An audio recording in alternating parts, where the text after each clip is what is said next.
23. And the whole multitude of them arose and led him unto Pilate. And they began to accuse him, saying, We found this fellow perverting the nation, and forbidding to give tribute to Caesar, saying that he himself is Christ a king. And Pilate asked him, saying, Art thou the king of the Jews? And he answered him and said, Thou sayest it.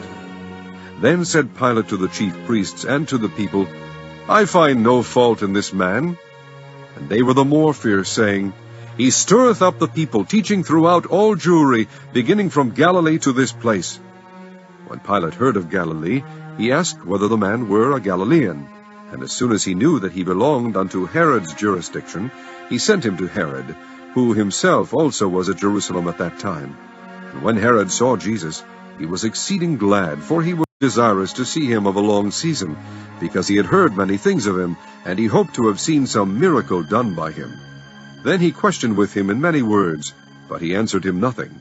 And the chief priests and scribes stood and vehemently accused him. And Herod with his men of war set him at naught, and mocked him, and arrayed him in a gorgeous robe, and sent him again to Pilate. And the same day Pilate and Herod were made friends together, for before they were at enmity between themselves. And Pilate, when he had called together the chief priests and the rulers of the people, said unto them, Ye have brought this man unto me, as one that perverteth the people, and behold, I, having examined him before you, have found no fault in this man touching those things whereof ye accuse him. No, nor yet Herod, for I sent you to him, and lo, nothing worthy of death is done unto him. Therefore chastise him, and release him. For of necessity he must release one unto them at the feast. And they cried out all at once, saying, Away with this man, and release unto us Barabbas, who for a certain sedition made in the city, and for murder, was cast into prison. Pilate therefore, willing to release Jesus, spake again to them. But they cried, saying, Crucify him, crucify him.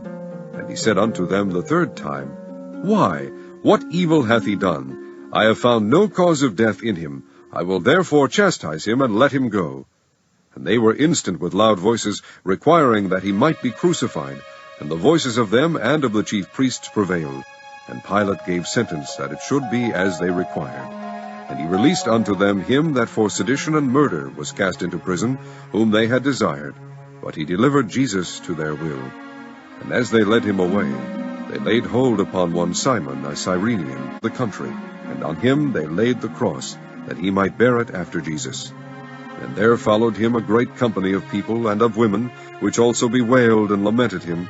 But Jesus, turning unto them, said, Daughters of Jerusalem, weep not for me, but weep for yourselves and for your children. For behold, the days are coming, in the which they shall say, Blessed are the barren, and the wombs that never bare, and the paps which never gave suck. Then shall they begin to say to the mountains, Fall on us, and to the hills, Cover us. For if they do these things in a green tree, what shall be done in the dry? And there were also 2 other malefactors led with him to be put to death. And when they were come to the place which is called Calvary, there they crucified him, and the malefactors, one on the right hand, and the other on the left.